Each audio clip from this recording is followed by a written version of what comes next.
Greetings, everyone. Thank you for having me here. I send you greetings also from Richmond, Virginia, my hometown. So not too far, that's right, RVA. And I wanted to also thank Sister Mindy, one of the producers of the film, for opening up. Yes. Not only a producer, now also a friend. I had a little journey with UN, but I made it. Yes. So thank you. And so again, I'm from Richmond, Virginia.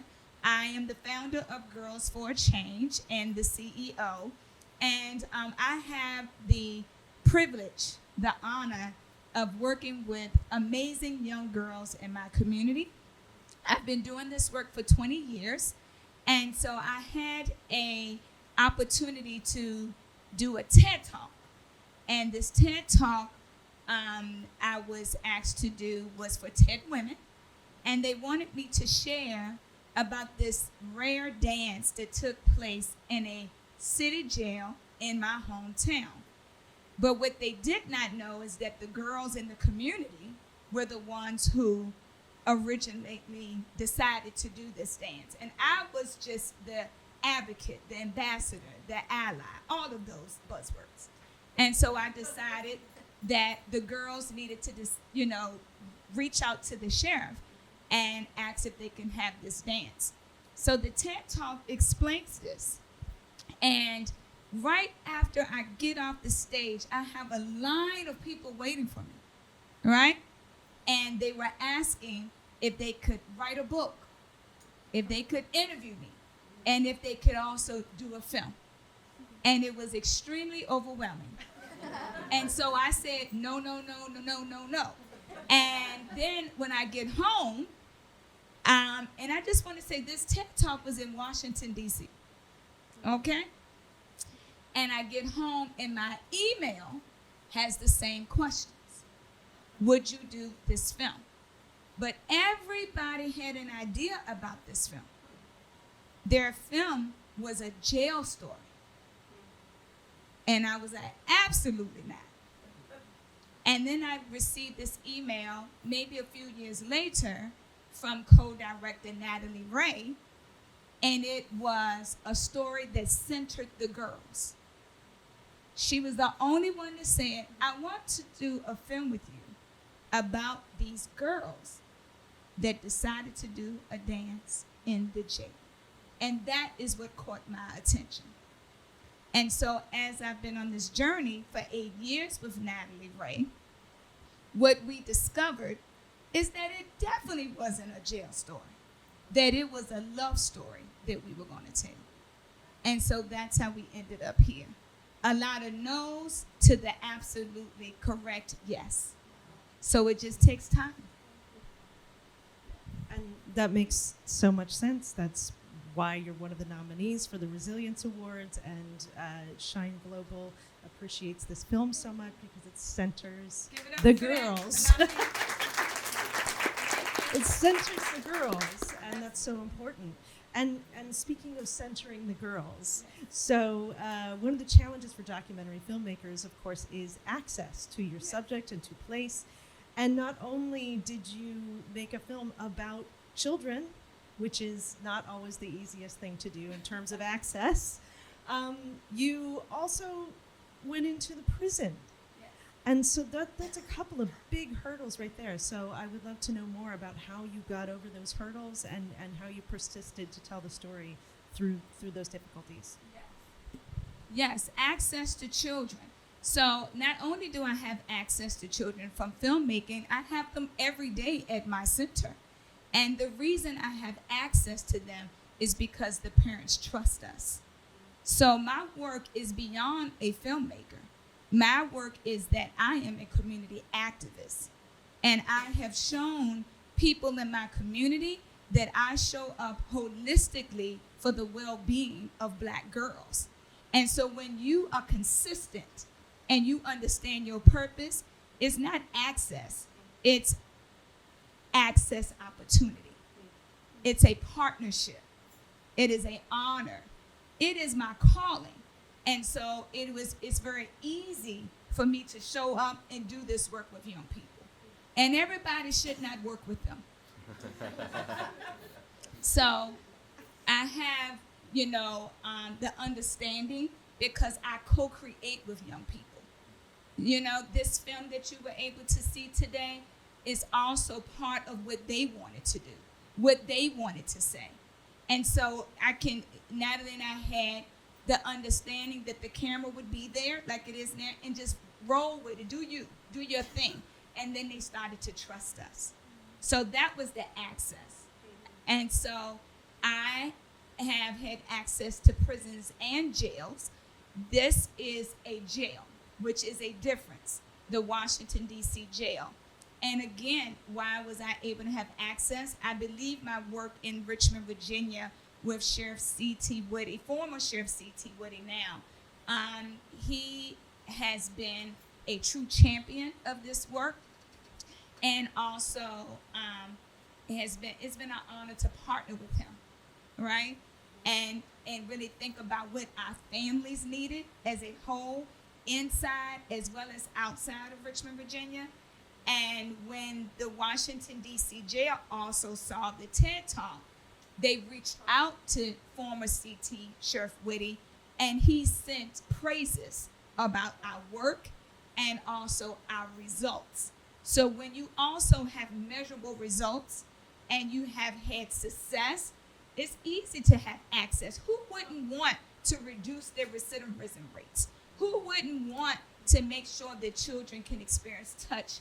Who wouldn't want to break down the barriers and to connect families in a very creative way?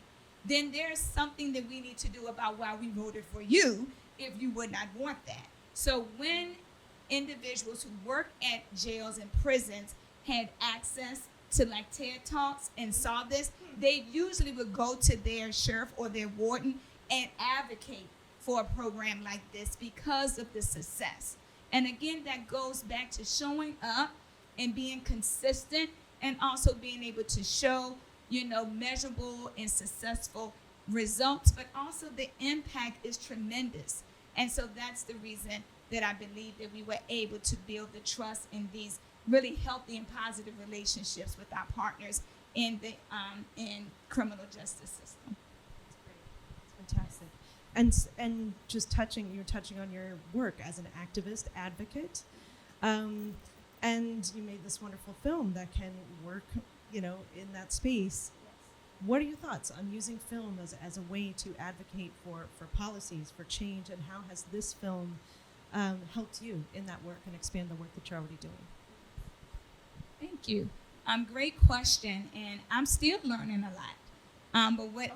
Yes. This is your first film. Yes, it is. Thank you. Thank you.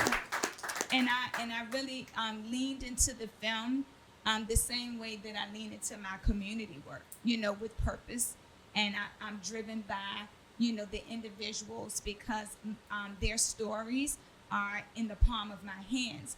And I always ask my girls, what is the first thing? And they're like, safety first. And so one of the things that I wanted to make sure of as being a co-director in the EP is that they were protected at all times, that I kept them safe. And I'm still going to do that, because I've also learned the ups and downs and highs and lows in filmmaking. And I also have learned that there are many gaps that we need to fill. And I know that there are spaces for more Black girl voices and their true stories to be told. But I, now see it as a tool for change, a tool to bring about awareness, and a tool for us to just do better. And so although I was able to do this TED Talk with over 1 million views, I was like, okay, 1 million people saw it. This is great. But then when I was introduced to filmmaking, I was like, that TED Talk ain't got nothing on this. So I was like, y'all done told the wrong person what a film can do. Because more to come, my people. More to come.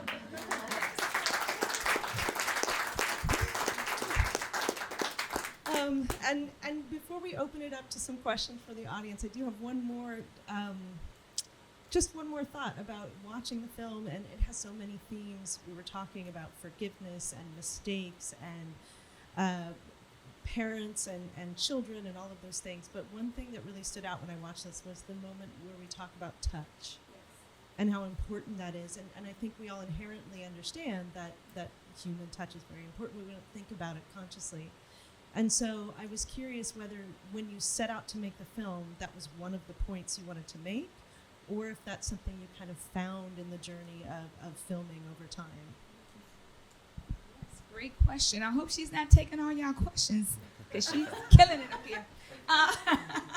I would say that when Natalie approached me, she was really interested in the TED Talk, the message in the TED Talk, right? Which is, wow, again, how did you get access? A dance in the jail. And I always wanted to make sure that everyone understood, and along the way she did as well, that it was more than a dance, right? This is a movement, right? This is not girls with cupcakes and, tiaras.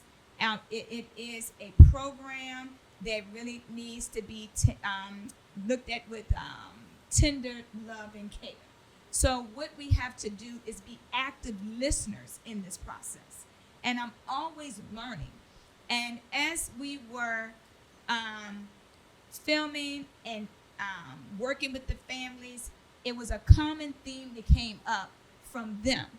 And that was they were all yearning to touch each other. The fathers would talk about, when I touch my daughter, or I want to touch my daughter, or I can't touch my daughter. And then you would speak to the mothers, and they would mention something around touch.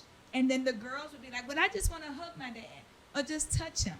And that's when we discovered that theme around the visitation practices. I'm going to back that up. The harmful practices of visitation, because it is unacceptable. It's unacceptable.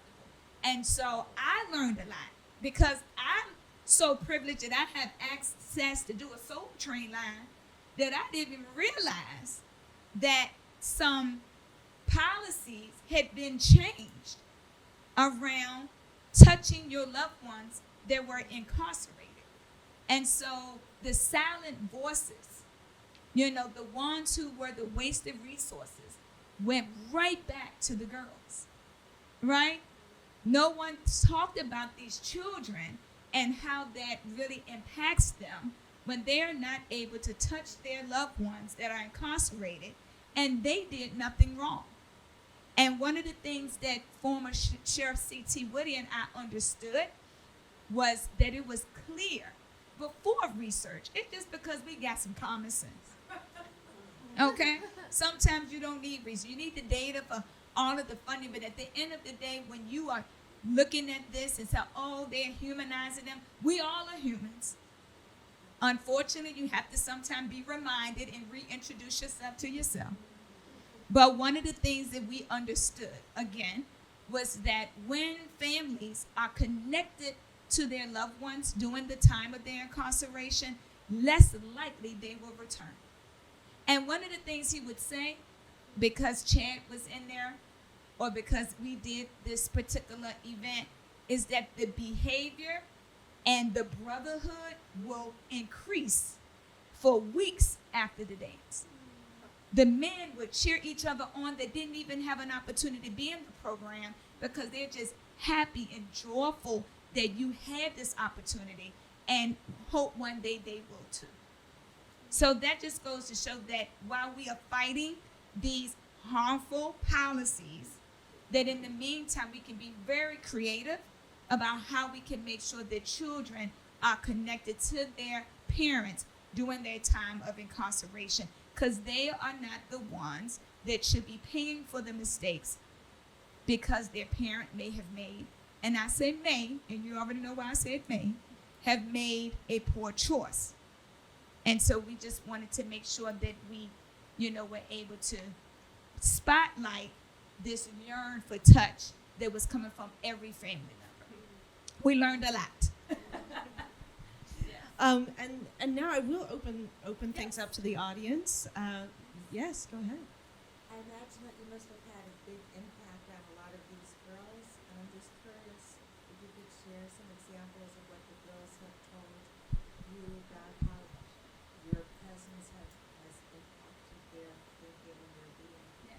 So the question is, I'm sure that you have had a lot of impact on working directly with the girls and would like to know some feedback from the girls because of this experience. Am I correct? Yes. So absolutely. And I'm going to be very transparent and honest. The good days and bad days. We're talking about tragedy, trauma, and triumph, right? And it's complex and it's messy, y'all. But we have to still do the work to get through the mess. And what I tell the girls we're doing is called hard work. But what I would say on the positive side, the girls have all shared with me and Natalie that this was therapeutic for them. You know, being able to just vent and pour out what they were feeling was like the first step, and they're still going through whatever they're going through that day, but they all understand the importance of mental health support, wellness, and really taking care of themselves and not allowing the decisions of their adult loved ones to define who they are. And that is triumph in its own manner, right? For young girls who have to think that way, unfortunately, I'm glad to know that they understand that their future is bright, right? And then lastly, I would say Santana came to me and said, now that I've seen the film, I'm going to be a civil rights attorney because something must change. And we have an education fund for our girls, and I'm determined to make sure that she accomplishes that goal. Absolutely. Oh, thank you. Questions? So your questions are so good. I'm sorry. Yes. So yeah, we're all going to go home very affected by this film and maybe inspired. Or what are some directions that you point people to in terms of, is there organizations that we can support, or Yes. how to share the movie, or Okay. what are some things, like we can't just go home with these feelings and maybe be inspired. What are some actionable things that we can do? Thank you. Great question. I'm going to repeat it. This young brother said that you all are going to be inspired by the film. Is that correct? Okay. And he wanted to know, well, what are some of the things that you can do besides just being inspired? What are some actionable things you can do? What are some next steps? What are organizations you can support? So we're going to start with the organization first, because you know I'm going to say girlsforachange.org. And when you visit Girls for a Change, you will see that we have an impact campaign. And I do have some postcards for you, so you will not forget, with the QR code, so you can actually see our strategic plan for the next 5 years of not only supporting, screenings. We love them, have to continue to do them to bring about awareness, but we also have some direct services that we're providing for the girls. We have some exhibits that we're doing. We have discussion guides. We are mobilizing, supporting mobilization in community, mobilizing ourselves. And then when you say what other organizations, I would say that start at home. Find out what your policies and practices are around touch visits, incarceration. What's happening? Because you can always start at home, because you can do that V word called vote. Because whoever you're voting for locally is making the decisions about how they believe families should be connected to their loved ones. And if you know that this could be something that's harmful to your community, then this is the time for you to take action that way, right? And then also, again, you can follow us on social media at Daughters Documentary and girlsforachange.org. Thank you for asking that question. It's very important to continue the work together. Yes. We have the young hand in the back, and then you, sir, in the white. Yeah, you'll be next. I'm the young guy? Yes. Yes. First of all, just thanks for making such a beautiful and powerful film. I thought it was amazing. And my question is, the idea seems very simple and like a win-win for everybody to do this type of thing. Has the dance concept been something that's sort of been, reproduced in a lot of other states or places? Yes, great question. You had a very projecting voice, so I need to repeat that. Yeah, I didn't think so. I'm good. See, so I would say that the Date with Dad program has been throughout the state of Virginia, and then what you were able to see on the screen today is that it expanded to Washington, D.C., but it expanded in 2019 with the idea of continuing to expand, and then we all got bit by the bug. And so we kind of stopped the program because we could not have access any longer. However, now that the film is out, we have over 20 jails and prisons that have already reached out. And so a part of the impact is to now reimagine what these programs can look like in many states. And 2 are here. So I just want to let you know that. And so that's great. So the way people can support that is, unfortunately, jails and prisons cannot pay for our services. And so we raise money. I've always raised money through the nonprofit to make sure the dads have their suits, the girls have their dresses. We have cake and food, and we bring in all of the glitz and glam, and also pay people for their services and recruit volunteers too. Volunteers are also impactful. Hint. Okay. So make sure that you follow us so that you know how you can support the next dance. And I know the woman sitting beside Mindy, right here in the back. Yes. I wanted to ask if you had any advice for like young female directors or to share stories or witness. Yes. Wonderful. A young film director would like to know what advice would I give around telling social impact stories, I'm assuming, or any story. Well, from Lebanon. So like, Say that one more time. from Lebanon. Okay, got you, understood. Yes, yes. So yes, that's a big one for me. But I would just tell you my journey, and my journey, what I would tell anyone is to make sure that you not only protect the individuals like I am in this story, protect yourself. You know, as a young woman that wants to enter into this, I would say that Sister Mindy owns a production company, and I'm so proud to be able to have her by my side to make sure that I understood my right, my stand, and that my voice was heard, and that I was very clear about what I was and was not going to do to, make sure the integrity was there. It's already within me, but to have another strong woman, filmmaker, by my side so that I won't have these doubts in my mind, right, was very instrumental to me. So get you a mentor, and don't get you a mentor your age. You need somebody seasoned, okay? Somebody got a little salt and pepper, all right? In their experience and on top of their head, all right? Because that would take you a long way. Wisdom is everything, my dear, okay? And so I do believe in young, new perspectives. I co-create with young people all the time, just as I did on this film.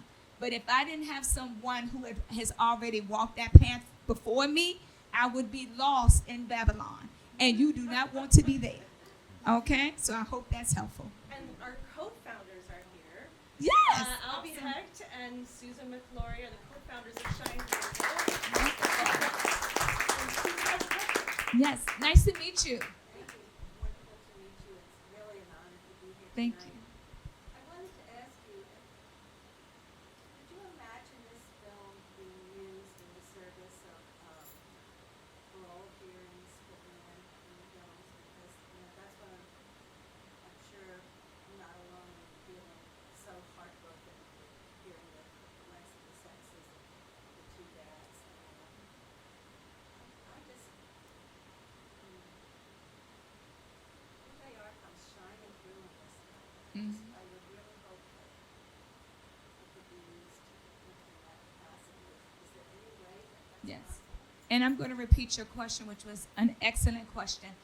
Do we see this film being used, I got you next, in parole hearings because of seeing the sentencing of the men, would it be a tool for people to see? I would say yes. I think it could be used anywhere, but I would like to give you some hope with that question. When the Washington, D.C. jail staff came to see the film before we submitted it to Sundance, they immediately came up to me and said, "This is going to be our training video." And I said, "A training video?" And it was like, we have to do something different.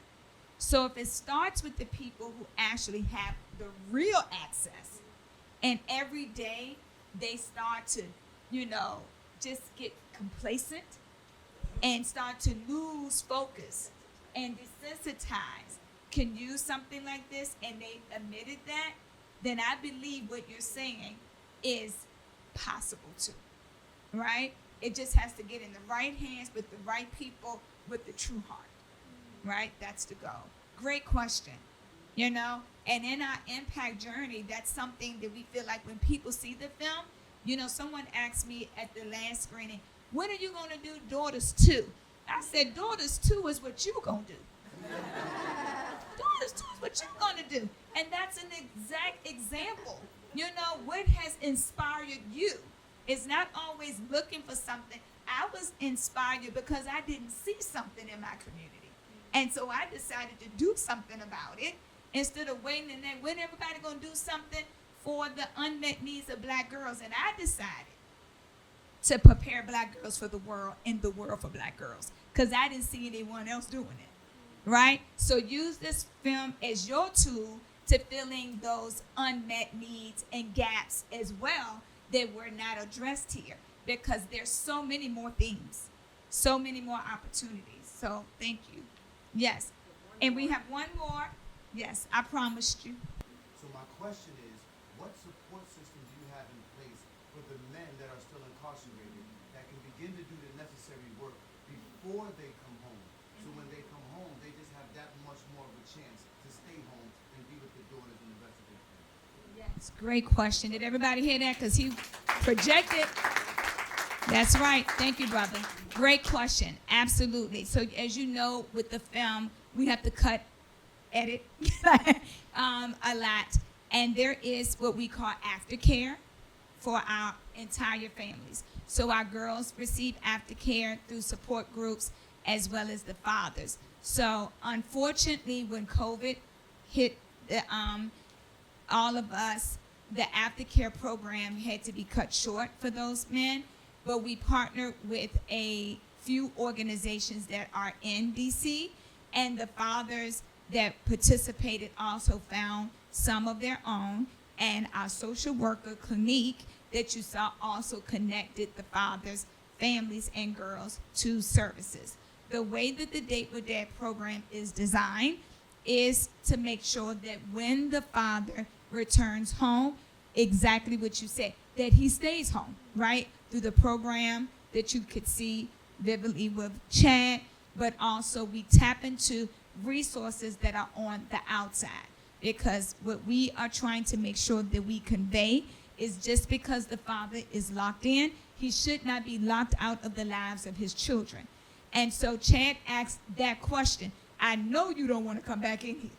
So we don't want to just ask the question. We want to be about that. So what does that mean? That means that Girls for a Change, the jail or prison we partner with, Chad's work that he does with the fatherhood coaching, and community resources that are already on the ground, all mobilized together to make sure that we uplift the entire family. This could be to upskilling, to the first skill they ever had, to mentorship, to jobs. You name it, we are trying to make sure that these men can stay home, but they also are going through the healing with their daughters. That's why it was important to show how Jayana's still like, you my dad, but dude, I'm trying to build this trust. All of it is not easy, right? And that process of coming home, trying to start over, not only in job and taking care of your responsibilities, but also just connecting with your loved ones is not easy either. So whatever support we can give to the families with our resources within our reach, and we also, sir, hold the fathers accountable. If you find something, it is your responsibility to pay it forward to your brothers too. Because we, yes. Thank you. Get y'all another organization to support. What is that called? Allkings.org. Love it. There's another one. You got two. All right. Thank you so much. I think we probably need to wrap it up. We'll save it for private conversation, but I just wanted to ask one last question because these are the Resilience Awards. Yes. And you're one of our 5 nominees for a Resilience Award for the grand prize. And they're named that for a reason, because we want to elevate and shine a light on other people making the kinds of films that we want to see and we want to make that center children. And it's not just about their trauma, but about their triumph, like you said. And so part of that is that word, resilience. Yes. So as kind of a parting thought, I would love to know what that word means to you. What does resilience mean to you?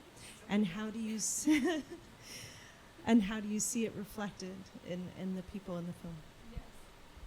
That's a question that depends on my day and how it kind of showed up.